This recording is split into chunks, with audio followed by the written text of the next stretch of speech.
Ela gostava do mar. Ela gostava do mar, gostava de sorvete. Adorava sorvete, rapaz, sabe? Adorava sorvete. Ela não... Comigo ela nunca bebeu. Nunca bebeu. Bebida alcoólica ela nunca bebeu. Agora tomava muito refrigerante, muito sorvete. Ela gostava muito de fazer brincadeira, de fazer palhaçada. Ela era um bate-papo agradável. Ela era simpática. Ela era insinuante. Entendeu? Ela era uma figura realmente empolgante. Cativante. Muito cativante. Dadá era uma mulher de uma sabedoria impressionante. Ela aprendeu a ver o lado obscuro daquela vida dura, mas ela se reinventou. Ela é uma pessoa capaz de recriar, capaz de se relacionar bem com uma simbologia. Dona Dadá é um monumento humano. Essa mulher não teve estudo, que não teve livros, nada, era de uma sabedoria. A cabeça de Dadá era uma coisa assim, ela fervilhava, sabe, de belas histórias, entendeu? Ela surpreendia a cada momento que a gente continuava a conversa, porque era de uma lucidez, sabe, chocante. É uma riqueza de detalhes, sabe, que você ficava impressionado como ela contava as coisas para você. Apesar da idade avançada, quando a encontrei, mas ela tinha todo o controle da história dela. Ela viveu 12 anos no cangaço e viveu 50 e tantos anos fora do cangaço. Então ela tinha muita coisa para contar e ela tinha uma memória excelente. Ela tinha uma memória prodigiosa. É uma pena que ela não fosse uma pessoa alfabetizada e não tivesse escrito um livro de memória, contando as coisas todas.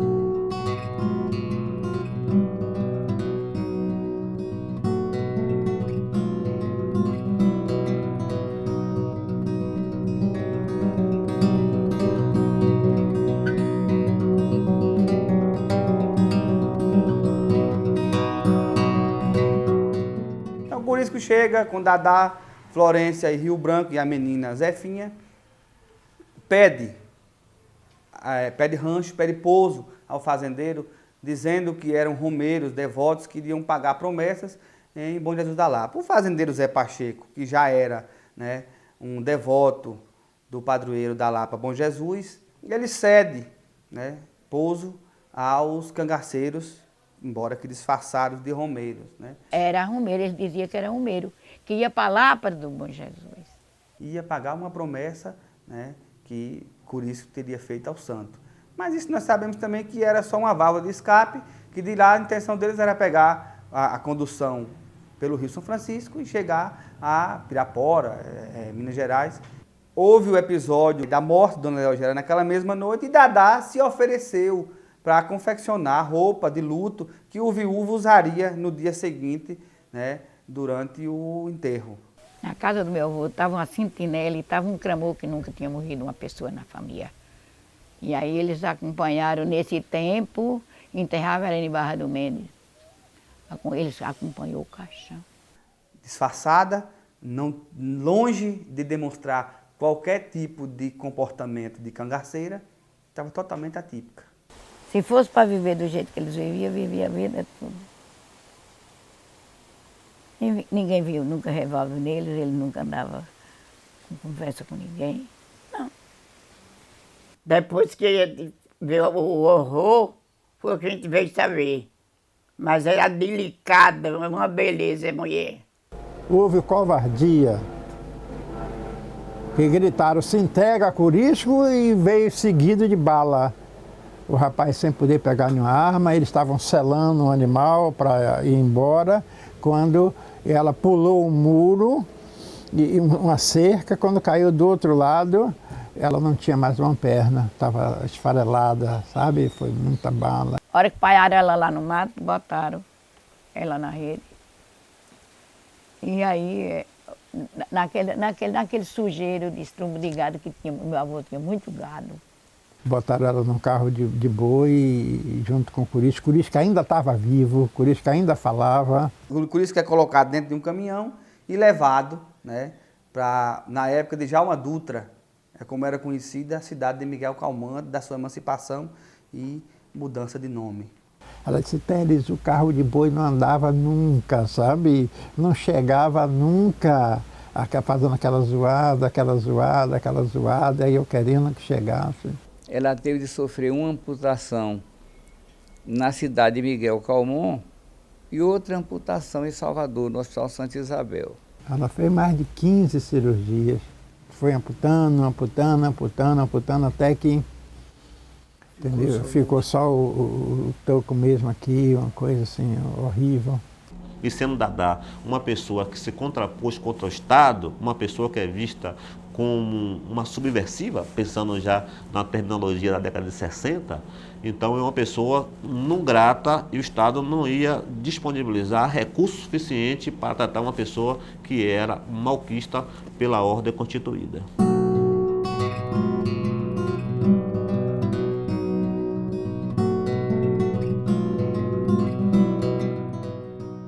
Em 1940, continuava tendo a penitenciária no mesmo local, se chamando Penitenciária do Estado da Bahia, abrigando a população masculina, uma cadeia que também era conhecida como Cadeia da Conceição, e a Casa de Detenção, que nada mais era que a antiga Casa de Correção, funcionando no Forte de Santo Antônio, né, abrigando ali homens e mulheres. Então, exatamente nesse momento, nesse local, nessa ambientação carcerária, que Dadá terá dificuldade de fazer valer a sua personalidade e o seu modo de vida e de pensar, né? A sua faceta revolucionária vai entrar em choque com essa sociedade de mulheres que não tem o potencial e nem a visão revolucionária daquela mulher. A trajetória daquela pessoa vai interferir na qualidade e o tipo de vida que ela vai ter dentro da prisão. Não tenha dúvida. Ela não entra ali com uma caixa vazia. Os próprios presos, as prisioneiras vinham fazer visita a ela, vinham conhecer ela, que ela virou realmente uma celebridade, né? Aí foi quando ela ouviu falar em Cosme de Farias e ela não tinha condições, ela estava muito fraca, não tinha como escrever. Aí ela pegou, ditou a carta, o rapaz escreveu e ela assinou. Ilustríssimo senhor Major Cosme de Farias, os meus respeitos. Tem esta o fim especial em solicitar à vossa alma nobre o favor, um apoio, uma caridade, em nome do nosso excelso padroeiro, Senhor do Bonfim, em nome dos vossos entes queridos, para que vos compadeça da minha triste situação, da minha grande tristeza. Peço que vós sejais o meu defensor, o meu patrono, nesta causa que existe contra mim, porque eu não sou cúmplice e me condenaram porque eu era mulher de Curisco e só o acompanhava porque o destino foi muito falso. Me deu como esposa dele. Porém, hoje me encontro inutilizada, sem uma perna e, além disso, condenada, sem ter um ente que possa falar por mim. Só Deus. E agora esta grande inspiração enviada pelo Criador para apelar para vosso coração generoso, o qual, espero, serei atendida. Da humilde Sérgia Ribeiro. Dadá. Cosme de Farias foi justamente o político, um rábula, que defendeu Dona Dadá o direito dele ser tratado como gente, que eram tratados como bandidos marginais. Ele se interessou e aí assumiu o cargo e realmente, dos anos que ela foi condenada, ela só ficou 2, por causa do processo e tal, mas saiu rapidinho, um mês, rapidinho, que Cosme de Farias é outra lenda também que nós temos aqui na Bahia. Excelentíssimo senhor doutor juiz de direito da primeira vara crime. Cosme de Farias no exercício do direito que lhe assiste, vem, perante Vossa Excelência, requerer uma ordem de habeas corpus em favor de Sérgia Ribeiro da Silva, presa no Hospital Santa Isabel há mais de um ano e à disposição do honrado, probidoso e distinto senhor doutor secretário de Segurança Pública deste Estado. Alega o impetrante, fundamentando este pedido, ser ilegal o constrangimento que sofre a paciente, desde quando contra a mesma não existe flagrante nem mandado preventivo e um despacho de pronúncia por delito de qualquer natureza. Jura, honrado nas informações que recebeu, ser a verdade o que afirma, solicita dispensa de selos por se tratar de pessoa paupérrima e muito confiado na bondade e na justiça de Vossa Excelência, espera ser atendido. Pede deferimento, Bahia, 26 de dezembro de 1941. Cosme de Farias. Ela pegou 60 anos, mas só ficou 2. Quando ela saiu, ele perguntou a ela como é que ela ia ganhar a vida, aí ela disse que costurava. Ele disse, você ainda está muito frágil, como você vai aguentar? Ela fez, eu ainda tenho uma perna. Com uma perna ainda faço tudo. Aí ele comprou essa máquina e deu a ela de presente. O problema era como será a continuidade da vida desta senhora depois de um passado envolvido com o banditismo, do cangaceirismo, ela fazer a sua reintegração social. Minha avó viveu no Santa Isabel quase uns 11 anos. Viveu muito tempo, indo e vindo, indo e vindo. Foi quando ela conheceu Alcides.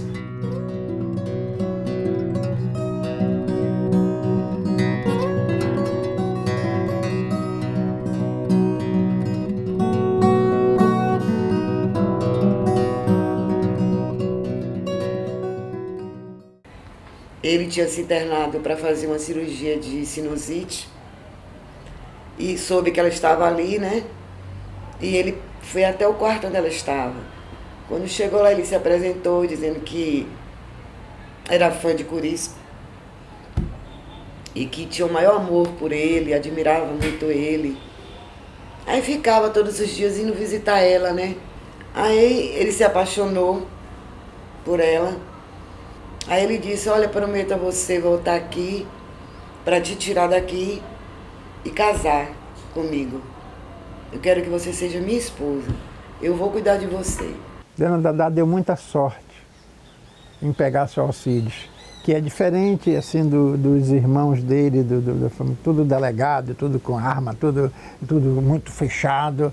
Ele era pintor de azulejos, desenhista de parede, né, aqueles desenhos espanhol, que a família dele era espanhol. Então ele fazia aqueles desenhos de casarões, né? Que até hoje no Barbalho, no Pelourinho, tem desenhos feitos por ele.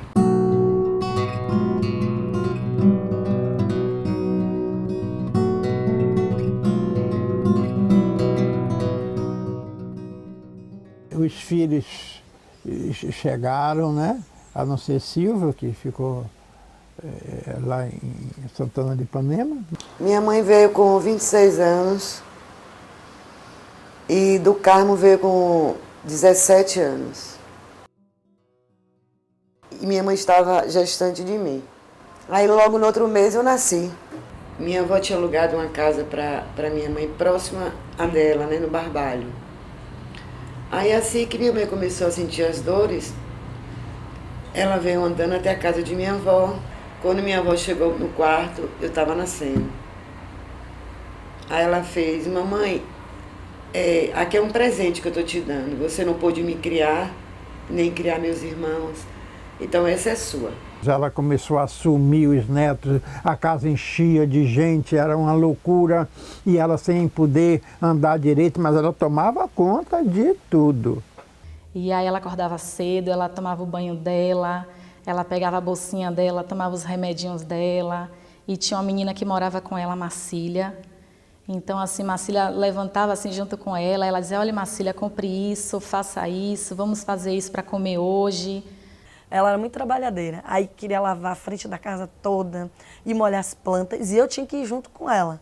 E me ensinava a lavar roupa. E depois dizia que eu tinha que aprender a fazer comida. Era muito ativa. Ela sempre procurava alguma coisa assim na casa dela, olha, está precisando fazer ajeitar aquela parede, aí chama fulaninho, olha, compra ali, toma aqui o dinheiro, compra ali para mim, faz esse serviço aqui, eu te pago. Então, assim, ela era administradora realmente da casa dela. A casinha que ela morava lá no Barbalho, que fica ali entre o Barbalho e o Santo Antônio, numa ladeirazinha, entendeu? Numa ladeirazinha, eu tenho essa casa na cabeça. Era uma casinha até razoável. E ali nos Perdões, todo mundo passava ali e jamais ninguém ia dizer que Dadá morava ali, né? Porque ali morava uma lenda, né?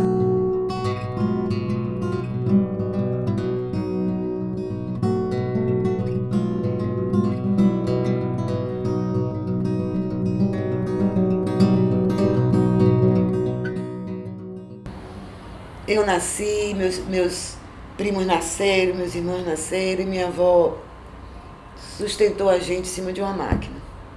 Eu saía daqui diversas vezes, ia para Mussurunga, para casa dela, ver ela bordar, fazer os bornais do cangaço com uma perna só, uma máquina velha, ia para a vizinha porque a máquina quebrava. Como ela morava num bairro humilde, ela pôde prestar serviços de costureira para muita gente. Foi quando ela começou a me ensinar, que botou eu, minhas irmãs, do Carmo, tudo ali, fez, olha, eu sozinha não dou conta. Vou pegar 2 máquinas, colocar vocês para me ajudar. O professor Estácio, para aparelhar o museu, como eu falava, encarregou-a de fazer os bordados das réplicas, as réplicas de embornais, réplicas de talabarce, de algumas coisas, e sacolas, tudo. E ela fez muitas, e eram bordados bonitos, da engenhosidade própria de Dadá. Eu mesmo inventei aqueles bornal de flor que é bordado, eu inventei quando eu estava em um coito. Eu estava sem fazer nada, cortei um papelão e inventei aquilo. Ela deu colorido ao cangaço, ela trouxe toda essa fantasia, essa magia toda do cangaço. Ela trabalhava bem com os desenhos, trabalhava bem com as cores, sabia combiná-las, gostava de flores, fazia desenhos floridos, fazia como se fosse arabescos também. Uma vez ela foi convidada para participar de uma quadrilha Balão Beijo, aí ela foi convidada para poder costurar. Aí ela pegou e reproduziu os embornais. Havia determinados momentos que aquilo entrava na moda e ela vendia bem. Depois saía da moda, ela já não tinha um mercado tão fixo, nem tão, vamos dizer, opulento, né? Ou então, assim, vamos fazer um filme sobre cangaço. Aí encomendavam, sabe, um montão de chapéus disso, daquilo, etc, etc.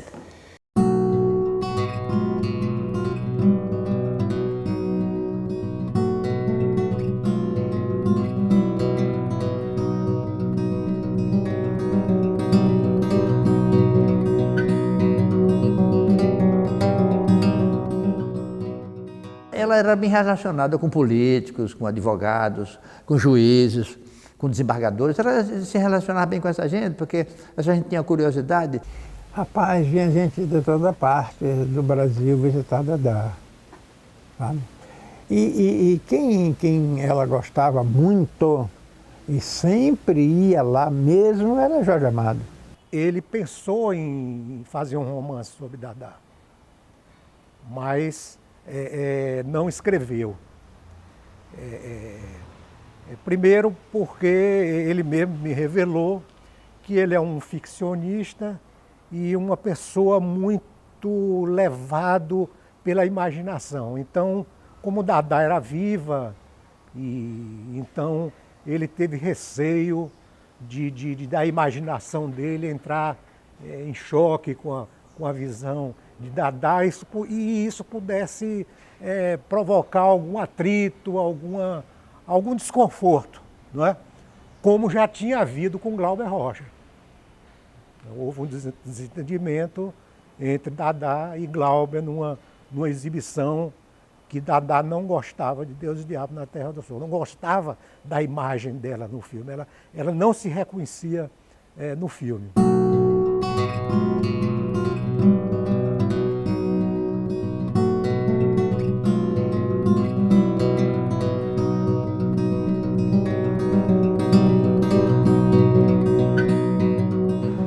A minha arma era um revólver 38, couro de cavalinho, uma cartucheira de 2 camadas e balas que eu carregava numa panelinha. As caixas de bala. Eu gastava muito. Por isso ensinou ela a atirar. Ela sabia atirar e aprendeu muito bem. Ela pegava um parabelo, botava na mesa assim, desmontava em fração de segundo, de minutos assim, estava todo desmontado, com a pontinha de uma faca. Eu não entendo como é que ela fazia aqui, depois ela montava novamente, sabe? Eu nunca vi uma arma de fogo na casa dela, nem uma faca eu vi, uma peixeira na casa dela eu vi. Tinha um punhalzinho bonitinho, e por sinal é escondido aí pelos matos ainda, meu punhal.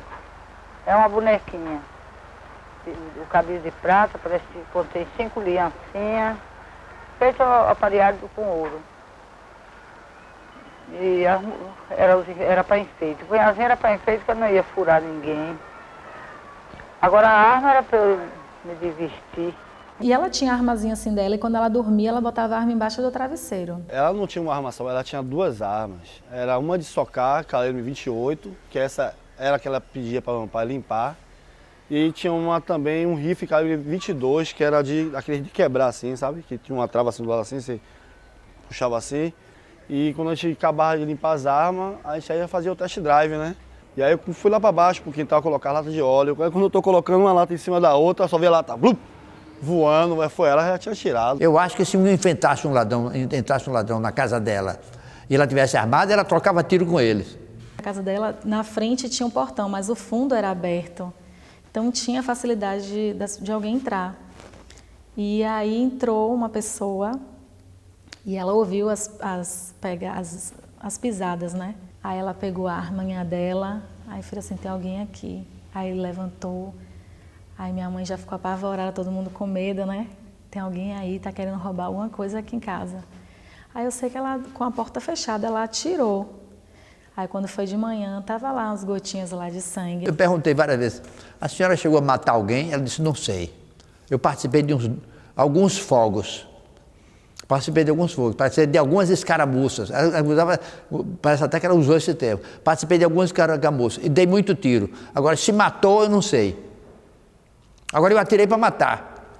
Inclusive no cabo tinha uma quina e 3, né? Era uma quina assim e mais 3 riscos. Acho que foi algumas que ela derrubou, né? Na época lá, né? Tinha lugares que a gente chegava que o prefeito dizia assim, cuidado com a menina Indaiá e Dadaí, porque possa ser que tenha famílias aí e pode ter reixa, ninguém está no coração de ninguém. Mas era guarda-costa, era a polícia perto da gente. Na pensão, onde a gente estava, a cozinheira, ela fez, dona Dadá, eu admiro tanto sua história. Eu tenho um parente que ajudou vocês no cangaço. Aí ela fez, o que está acontecendo? Ela fez, olha, a comida do povo não, mas a sua está envenenada. Porque minha avó já era diabética, já sabia que era diabética. Então a comida de minha avó tinha que ser separada. Naquela noite mesmo, enquanto o pessoal estava aguardando a gente no jantar, nós estávamos indo por outra estrada embora, sem ninguém saber.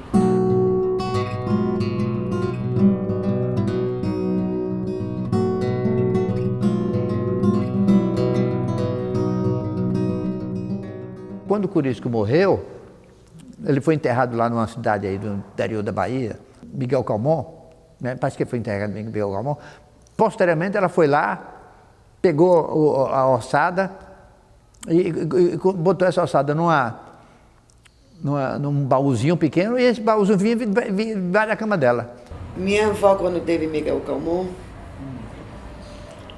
ela procurando onde ele estava, no cemitério, aí foi que tinha um velhinho que estava lá no cantinho, no fundo, em pé, observando. Aí ele fez, ô licença, eu posso dizer onde Corisco se encontra? Eu estava aqui no dia que seu marido foi enterrado. Aí ele disse, olha, cave aqui, ó. Ele está aqui. Quando cavaram, que tiraram tudo, foi tudo cessado em uma peneira, né? Foi que veio ver que faltava a cabeça e faltava essa parte daqui que estava no Nina. Aí que veio ver que ali era Corisco.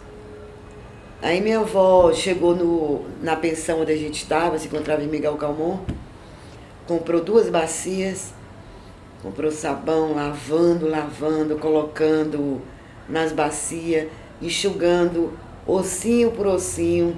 Aí quando chegou aqui em Salvador, ela mandou fazer uma urnazinha assim. Ela tinha uma correntezinha e essa corrente tinha a chave da gavetinha, né? E ela guardava no peito. Ela guardava junto do coração. Ela dizia que era junto do coração, né? E ela só sossegou quando conseguiu juntar a cabeça ao corpo e enterrar os 2 juntos, né? Fizeram uma humilhação muito grande com os cangaceiros, a exposição das cabeças aqui no Nina Rodrigues, né? E isso foi deplorável do ponto de vista humano. A humanidade não pode assistir esse tipo não pode incentivar, nem encorajar, nem fazer mais esse tipo de violência, decapitar pessoas, expor em museu cabeças. Ela disse que não suportava ver a cabeça em um lugar, as pessoas entrando, zombando, o corpo longe. Ela dizia, se Deus fez tudo completo, por que está tudo separado? Tem que juntar. Feria, claro, saber que a cabeça do marido dela estava lá, dos colegas estavam lá, sabe, gente com a cabeça torta, gente que não estava legal mesmo, que eles cortaram de qualquer maneira, né? Era uma coisa horrível. Eu mesmo, quando eu entrei, que eu vi, eu digo, meu Deus, o que é isso? Cabeças humanas aqui em exposição mesmo, assim, como fosse um quadro de arte, sabe?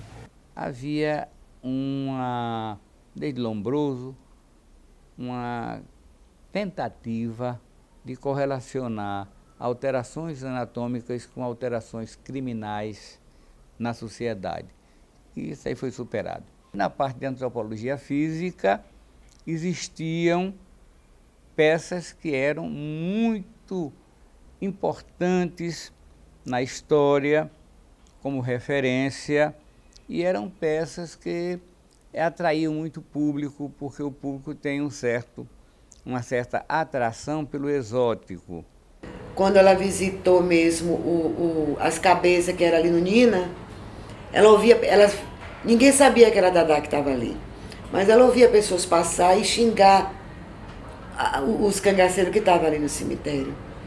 Então ela dizia, imagine se alguém soubesse que é Dadá que está aqui. E quando Dadá me pediu para cuidar disso, eu não sabia como, mas eu digo, bom, eu vou ver o que é que eu faço.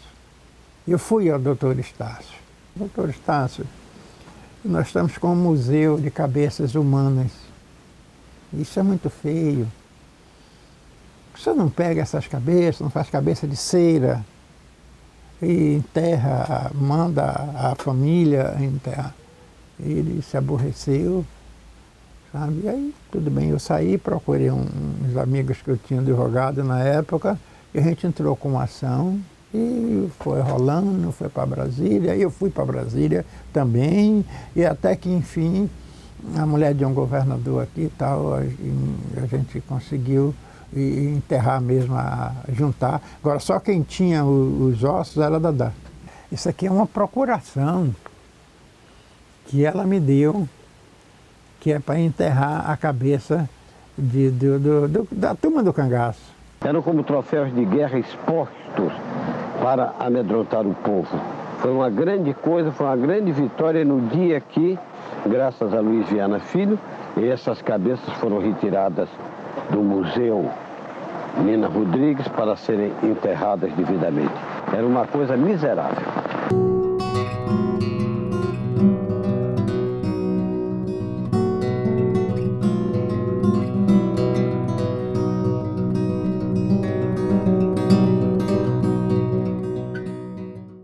Jorge Amado também ajudou ela para fazer até o túmulo, né? Ele estava presente no dia. Meu avô Alcides estava presente, né? Ainda era vivo também. Foi uma data assim tão importante na vida dela. Essa mulher sustentou toda essa família com seu trabalho, sem uma perna, em cima da máquina de costura, fazendo essas admiráveis bolsas, que são os embornais que ela fazia para o grupo de Lampião, e que hoje chega a esse cemitério das Quintas para colocar juntos os ossos e a cabeça de Corisco numa tumba, cumprindo aquilo que ela considera seu dever, para aquele que foi seu companheiro no bando de Lampião, seu grande amor.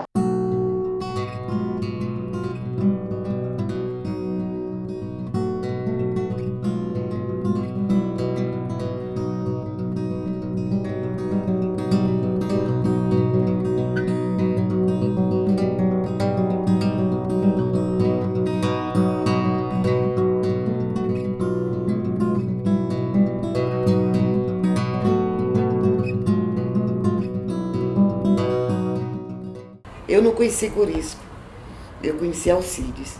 E a morte dele deve ter sido um baque grande para ela. Foi muito grande. Ela sofreu muito porque era dividido a costura dela com a aposentadoria dele para sustentar a gente, né? E ela teve que batalhar sozinha.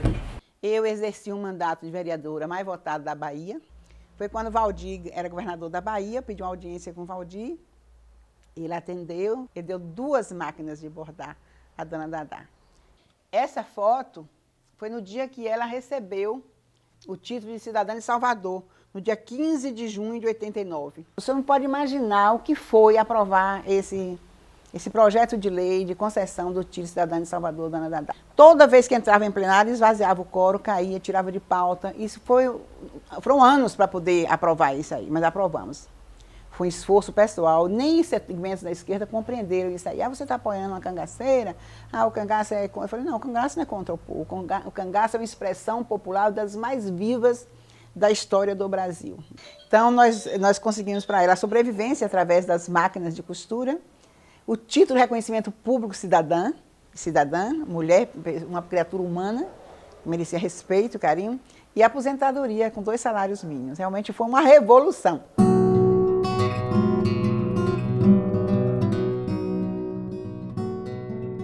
A ocasião que teve o tiroteio do Raso da Catarina, e não podia mais as mulheres terem o luxo que tinham, o Lampião disse para todo mundo, bom, acabou o luxo de mulher, quem quiser acompanhar seus maridos, acompanhe.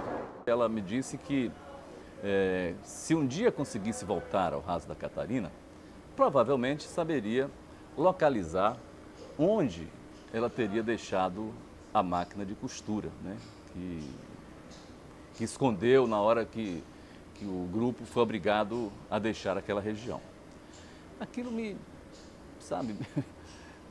levou assim a sonhar muito, né, com essa reportagem. Imagino que é voltar ao Raso da Catarina com Dadá, né? E aí chegamos até a providenciar helicóptero, estava tudo mais ou menos encaminhado, né? Mas aí, para minha tristeza, veio o veredito dos médicos. Olha só, a sua grande reportagem pode provocar um resultado que você não gostaria. A Dadá pode não resistir, que ela já tinha problemas cardíacos, né? A Dadá pode ter um problema lá no momento e não resistir. E aí, como é que vai ficar? Ela pode se emocionar muito. Como é que você vai resolver esse problema? Eu não vou resolver. Estou abdicando nesse momento da ideia da reportagem, porque não quero proporcionar esse risco. Esse foi o grande sonho de reportagem que eu não consegui realizar. Ela passou mal no avião, porque ela era diabética, tinha problema de angina. E aí eu acho que já estava aparecendo que estavam descobrindo que ela estava doente, né, de câncer. O câncer dela só veio aparecer quando ela já estava com esses 5 anos com câncer. Nós fomos ao médico, o médico pediu os exames, ela fez o exame. Aí ele me chamou na sala dele e me falou a situação, que não dava para operar, que ela já estava realmente toda tomada, que os exames estavam ali, a idade dela, que era melhor mantê-la com remédio. Sabe, podia demorar muito mais, sabe, muito mais, que o meu compadre, que era geriatra, e disse, olha, ela vai demorar muito mais, é só ela tomar o remédio, nós vamos dar uma dose dupla para ela. De repente ela durou 5 dias. Quando ela ficou realmente doente, que ela teve que se internar, né? Aí ela estava tendo várias crises em casa, chorava, sentia muitas dores à noite.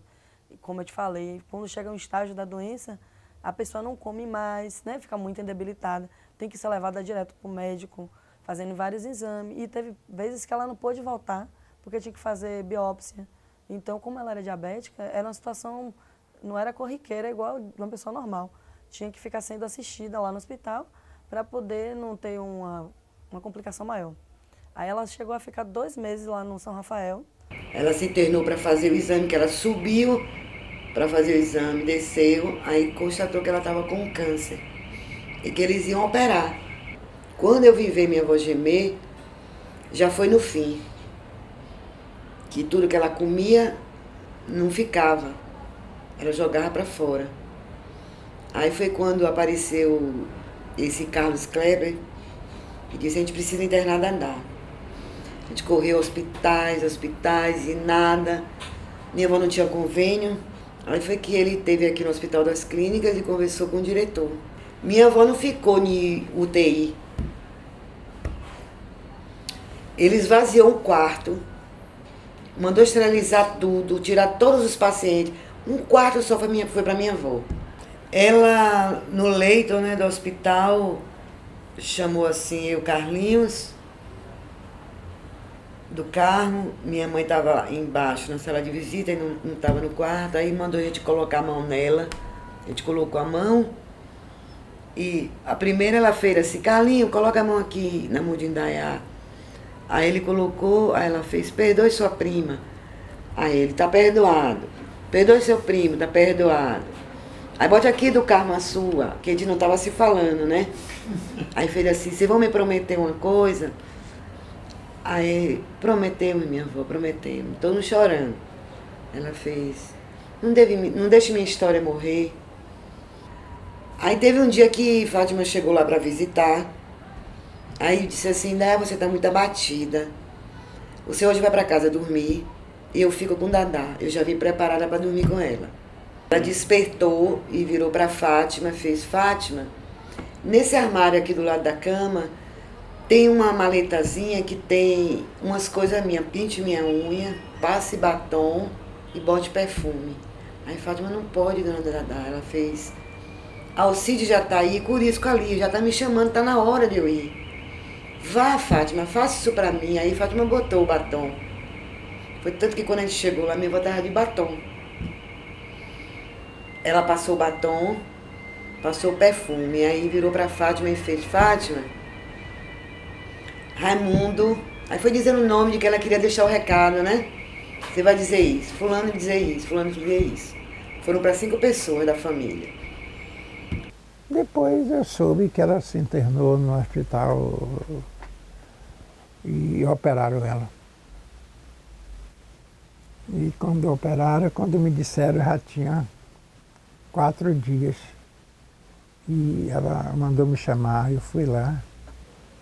E no outro dia ela morreu. Ela era a coluna da família. E depois que essa coluna foi embora, a minha família já não é mais a mesma coisa. Eu gostava muito dela, sinto saudade dela. Fui ao enterro dela. Quando eu cheguei, ela já estava lá na capela, no Jardim da Saudade. E aí começou a chegar as outras pessoas. E eu só já vi ela já lá no caixão. Tinha muita gente no sepultamento dela. Mas era a raia miúda.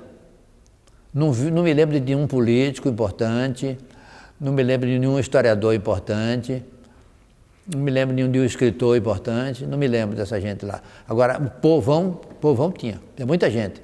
gente lá da Mussurunga. E a família toda, muita gente mesmo. Mas não me lembro de nenhum figurão da política, por exemplo, não me lembro. É provável que tivesse um ou outro, porque eles gostavam dela.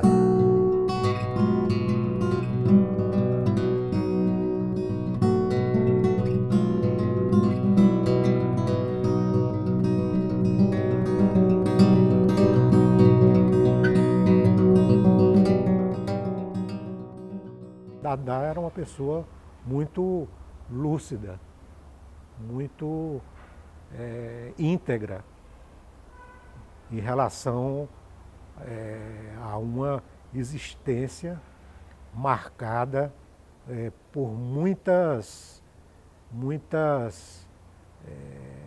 transformações.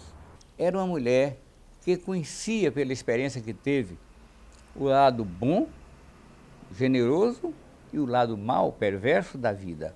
É uma pessoa que soube interpretar o mundo e soube passar por um processo de autoconsciência, de autoconhecimento. Ela se esforçava no sentido de expressar aquilo não só que ela viveu, mas também aquilo que ela sonhou. Ela faz parte da história do Brasil, de um determinado momento do Brasil. A Dadá e o Corisco são fundamentais para a gente entender esse pedaço, esse momento do Brasil que ficou lá atrás. A Dadá não pode ser esquecida. O cangaço era um legado.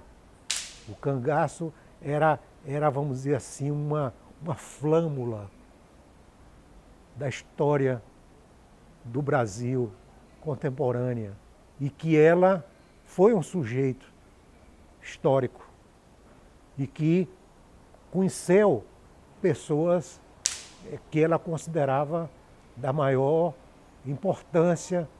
Não percebi dela nenhuma amargura, nenhum peso na consciência, nenhum arrependimento, nenhum drama